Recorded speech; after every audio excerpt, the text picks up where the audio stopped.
Hello students, जय श्री श्याम। कैसे हो आप लोग? ठीक होंगे? Happy new year all. आज का जो टॉपिक है वो संस्कृत सब्जेक्ट का है और विशेष रूप से क्लास 10th के लिए समास। इससे पहले समास का एक वीडियो डाला हुआ है जिसके अंदर अव्ययी भाव जो समास है उसके बारे में बताया गया है। टोटल आपके 5 समास सिलेबस में हैं। तो ये जो समास का जो पार्ट 2 है इसके अंदर एक सेकंड जो टॉपिक है, सेकंड जो समास है वो है द्वंद्व समास। द्वंद्व समास को इस तरीके से भी आप लिख सकते हैं। इसके अलावा इस तरीके से भी ये लिखा हुआ आ सकता है। दोनों सेम ही है, कोई सा भी आए एक ही। इसके बारे में चर्चा करते हैं। तो सेकंड आपका द्वंद्व समास। परिभाषा इसकी एग्जाम के अंदर संस्कृत सब्जेक्ट में परिभाषा नहीं आएगी, हिंदी सब्जेक्ट में परिभाषा आपको पूछा जा सकता है। जिस समास में दोनों ही पद प्रधान हो, यानी समास के अंदर दो पद होते हैं, प्रथम पद और उत्तर पद, तो दोनों ही पद इसमें समान होते हैं, द्वंद्व समास कहलाता है। इसमें दोनों पदों के बीच चय, यानी संस्कृत में हो गया चय और हिंदी में हो गया और, ये छिपा रहता है। इसके बाद में द्वंद्व समास जो है उसके भेदों की बात करते हैं एक बार। इसके 3 भेद होते हैं। पहला इतरेतर द्वंद्व, दूसरा समाहार और तीसरा एक शेष। इनके बारे में थोड़ी सी चर्चा कर लेते हैं। इतरेतर का मतलब है कि इसमें 2 पद हैं तो दोनों पद दिखाई देते हैं, वो होता है इतरेतर द्वंद्व। दूसरा है समाहार, यानी ये ग्रुप के रूप में रहता है, समूह के रूप में रहता है। और तीसरा है एक शेष, यानी इसमें जैसे 2 पद है तो दोनों पदों में से केवल एक ही रूप आपको दिखाई देता है, दोनों पद दिखाई नहीं देते। तो ये 3 इसके भेद होते हैं। अब इसके जो एग्जाम्पल है उनके बारे में चर्चा करते हैं। द्वंद्व समास के कुछ उदाहरण है, जैसे राम लक्ष्मणों। अब राम और लक्ष्मण 2 है, द्विवचन है, इसलिए बालक शब्द की तरह बालकों की तरह इसका रूप आया है। इस तरीके से समास वगैरह करते समय 2 तरीके से समास वगैरह कर सकते हैं। एक तो ये तरीका है रामचय लक्ष्मणय चय, और दूसरा जो तरीका है इसके अंदर आप संधि भी कर सकते हैं। संधि करेंगे तो रूप क्या हो जाएगा, रामश्चय और लक्ष्मणश्चय। इस तरीके से भी आप इसको लिख सकते हैं। एग्जाम में दोनों तरीके से लिखा हुआ आ सकता है, आपको ये वाला करना पड़ेगा। ये आता है तो आप दोनों में से कोई सा भी कर सकते हैं। सेकंड है राधा कृष्ण। अब राधा जो स्त्रीलिंग है उसके अंदर विसर्ग नहीं आता तो रूप हो जाएगा राधा चय कृष्ण चय। अब यहां पर आप इस तरीके से रूप नहीं कर सकते क्योंकि विसर्ग नहीं है, इसमें आप सत्व संधि कर सकते हैं। थर्ड है माता पितरो। तो माता पितरों को जाएगा माता चय पिता। एग्जाम में इस तरीके से भी लिखा आ सकता है, इतना सा भी, और माता चय पिता चय ऐसा भी आ सकता है, और केवल माता पिता चय ऐसा भी आ सकता है। आपको ऐसा करना है, और ऐसा है तो आपको इस तरीके से पूरा लिखना है। नेक्स्ट है हरि हरो। इसका समास वगैरह करते हैं, हरि चय हरे चय। इसको आप संधि करेंगे तो इस तरीके से भी लिख सकते हैं, हरिश्चय और हरश्चय। हरि का मतलब होता है भगवान विष्णु और हर का मतलब है भगवान शिव। तो ये दोनों का समूह है, ग्रुप है, उसके रूप में लिखा जाता है। इसका जो मोस्ट उदाहरण है, जो इंपॉर्टेंट उदाहरण जो एग्जाम में कई बार पूछा जाता है, वह है पाणिपादम। ऊपर जो भी उदाहरण आपको दिए हैं ये थे इतरेतर। अभी आपको बताया था इतरेतर द्वंद्व के उदाहरण है, यानी दोनों रूप इसमें दिखाई देते हैं। ये जो उदाहरण है ये है समाहार का ग्रुप के रूप में, और बाकी के जो 3 है वो है एक शेष, यानी इनका एक ही रूप दिखाई देता है। तो पाणिपादम वाला जो है मोस्ट एग्जाम में समास से इस तरीके से हो गया, पाणी चय पादो चय ऐसाम समाहारे, यानी ग्रुप के रूप में आएगा तो इसमें समाहारे जुड़ जाएगा, यानी हाथ और पैरों का समूह है। हंसो, हंसो का जाएगा फीमेल है तो फीमेल पहले आता है, हंसी चय हंसे चे। वृक्षो, वृक्षों का मतलब हो गया वृक्षे चे, वृक्षे चे। इनको आप संधि करके भी लिख सकते हैं। और लास्ट इसमें जो है पितरो, पितरो का मतलब वही है माता चे पिता चे। यानी एग्जाम में अगर माता से पिता से आता है तो आप चाहे पितरो लिख सकते हो या फिर माता पितरो लिख सकते हो। और इनमें से हो जाता है तो आपको इस तरीके से इसका समास विग्रह करना पड़ता है। तो ये था आपका द्वंद्व समास। इसके अलावा बहुत सारे एग्जाम्पल आपकी बुक में है, वहां से पढ़ सकते हैं, नहीं समझाए पूछ सकते हैं। नेक्स्ट तो थर्ड जो समास है उसकी चर्चा करते हैं। तीसरा आपका समास है द्विगु समास। परिभाषा इसकी, जिस समास में प्रथम पद संख्यावाची हो, यानी पहला जो पद होता है वो नंबर होगा, संख्या होगी 1 2 3 4 जो होते हैं, और दूसरा पद संज्ञा होती है, तो सेकंड पद है वो होता है नाउन संज्ञा, द्विगु समास कहलाता है। ये इसकी परिभाषा हो गई। प्राय यह समूह के रूप में होता है, लगभग अधिकतर यह समूह के रूप में होता है, ग्रुप के रूप में होता है। एग्जाम्पल है इसके पंच पात्रम। अब यहाँ पे पहला नंबर आ गया, काउंटिंग आ गई पंच, और पात्र में यानी बर्तन को बोलते हैं। समास विग्रह करेंगे पंचानाम पात्राणाम, मैं को चाहे ऐसे लिख लो चाहे ऐसे लिख लो, पंचानाम पात्राणाम समाहारे, इस तरीके से इसका समास विग्रह हो जाएगा। सेकंड है चतुर्युगम, चतुर यानी चार, आगे काउंटिंग, समास विग्रह हो जाएगा चतुर्नाम युगानाम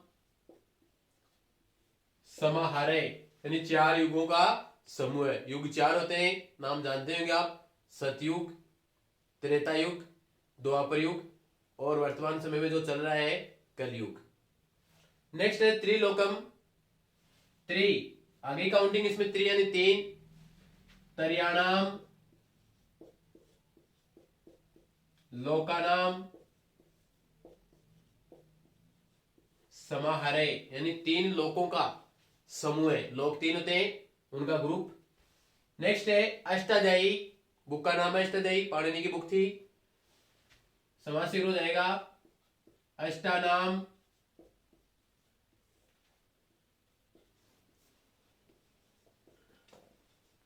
अध्यानाम समाहारे, यानी 8 अध्यायों का समूह है। यानी अष्टाध्यायी जो बुक है उसके अंदर टोटल 8 अध्याय हैं, उनका ग्रुप, तो उस बुक का नाम रख दिया अष्टाध्यायी।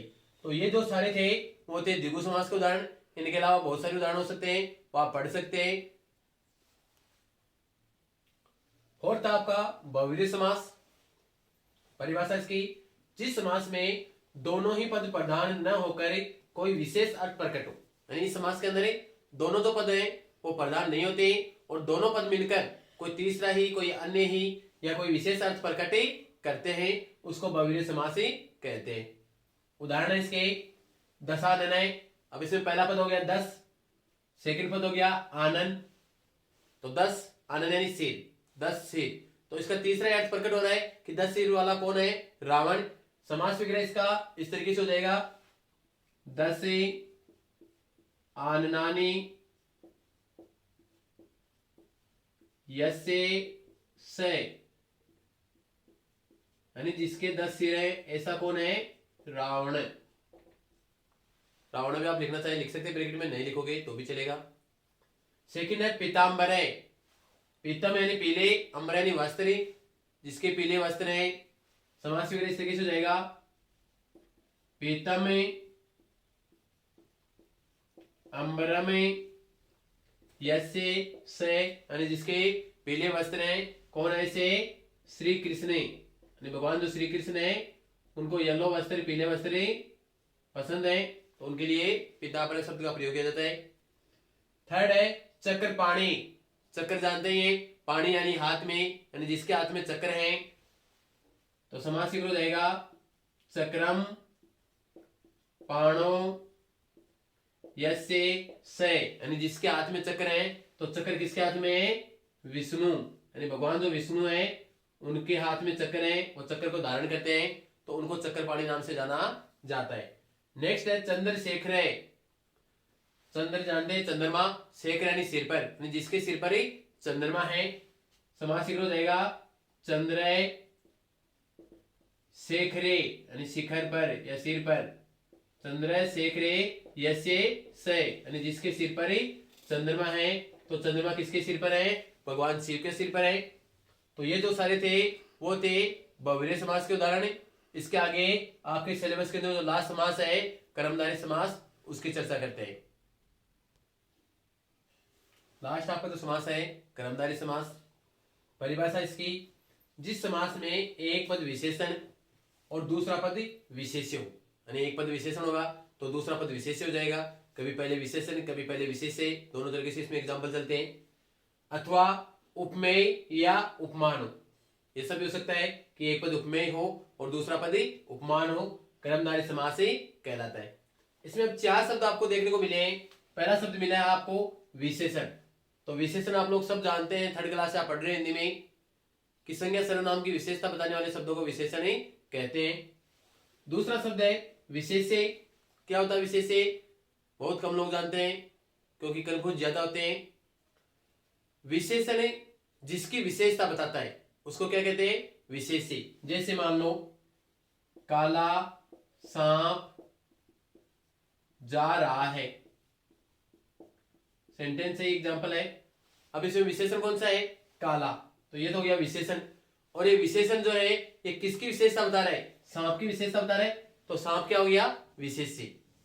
मेरे हिसाब से सबको समझ में आ गया होगा कि विशेषण क्या होता है और विशेष्य क्या होता है। विशेष्य की परिभाषा दोबारा बता देता हूं मैं। विशेषण जिसकी विशेषता बताता है उसको विशेष्य कहते हैं। उसके बाद में है 2 शब्द आप लोगों के लिए नए हो सकते हैं, उपमेय और उपमान। तो पहला है उपमेय, यानी जिसके साथ तुलना की जाती है, यानी ऐसा अलौकिक शब्द या अलौकिक कोई वस्तु जिसके साथ तुलना की जाती है उसको कहते हैं उपमेय। और दूसरा है उपमान, यानी लौकिक वस्तु या लौकिक चीज जिसकी तुलना की जाती है, जिससे तुलना की जाती है और यह जिसकी तुलना की जाती है वो होता है उपमान। एग्जाम्पल है इसके, कर्मधारय समास के एग्जाम्पल है, उदाहरण है कृष्ण सर पे। इसको 2-3 तरीके से आप समास वगैरह कर सकते हैं। एक तरीका है कृष्ण सर पे, इतना आप कर सकते हैं। सेकंड जो तरीका है इस तरीके से आप कर सकते हैं, कृष्ण च असो सर पे, ये भी आप कर सकते हैं। थर्ड जो तरीका है वो इस तरीके से हो सकता है, कृष्ण चासो, यानी संधि हो जाती है और रूप इस तरीके से बन जाता है इसका, कृष्ण चासो सर पे। तीनों तरीके हैं, तीनों तरीके से आप कर सकते हैं। एग्जाम में तीनों में से कोई सा भी आए तो आपको इस तरीके से इसका लिखना पड़ता है। हिंदी तो आपको पता हो गया, कृष्ण यानी काला, सर पे यानी सांप। तो ये था विशेषण विशेष्य का उदाहरण, ये विशेषण है और ये विशेष्य है। सेकंड है नील कमलम, विशेषण और ये विशेष्य। नील कमलम का मतलब हो गया नीला कमल। समास इस तरीके से आप कर सकते हैं, नीलम कमलम।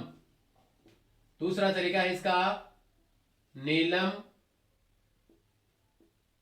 च तत् कमलम। नेक्स्ट है घन श्यामय। अभी आ गया विशेषण विशेष्य का, यानी तुलना करने के लिए। घन यानी बादल, श्याम यानी काला, यानी बादल के समान है काला। तो समास हो जाएगा घने एव श्यामे, यानी बादल के समान काला। जिसके साथ तुलना की जाएगी उसके बाद में आपको एव का प्रयोग करना है। अब इसमें बादल के साथ तुलना करें तो उसके बाद में एव का यूज हो जाएगा। नेक्स्ट है पुरुष व्याघ्र। व्याघ्र यानी शेर होता है, बाघ होता है, दोनों होते हैं। तो शेर के समान पुरुष, तो इसका समास इस तरीके से हो जाएगा, व्याघ्र एव पुरुष, यानी बाघ के समान या शेर के समान पुरुष। नेक्स्ट है महापुरुष, इसका हो जाएगा महान च असो पुरुष, यानी महान हो जो ऐसा पुरुष। उसके बाद में महात्मा, महान च असो आत्मा। उसके बाद में महर्षि, महान च असो, ऋषि, ये सारे कर्मधारय समास के एग्जाम्पल है। एक इसका जो मोस्ट एग्जाम्पल है थोड़ा सा बता देता हूं उसके बारे में। पीताम्बरम, अभी थोड़ी देर पहले मैंने लिखा था पीताम्बरे। अगर ऐसा लिखा हुआ था पीताम्बरे तब तो यह हो जाएगा बहुव्रीहि समास का उदाहरण। लेकिन अगर पीताम्बरम लिखा हुआ है तो यह हो जाता है कर्मधारय समास। समास विग्रह इस तरीके से हो जाएगा पीतम अंबरम, यानी पीले वस्त्र। ये विशेषण विशेष्य का हो गया कि वस्त्र जो है वो कैसे हैं, पीले रंग के हैं। तो पीताम्बरम आता है तो कर्मधारय समास करना है, और पीताम्बरा आता है तो बहुव्रीहि समास होगा। यह था आपका टॉपिक समास। एग्जाम में ये 3 मार्क्स का टॉपिक है। अगर आपको वीडियो पसंद आए हो तो लाइक करें, शेयर करें, और अगर चैनल पे नए हैं तो सब्सक्राइब करें और कमेंट जरूर करते रहें कि आपको वीडियो कैसा लगा और आपको ये जो समास है ये समझ में आया नहीं आया, या कोई आपके दिमाग में कोई क्वेश्चन है तो कमेंट करें। जय श्री राम, धन्यवाद।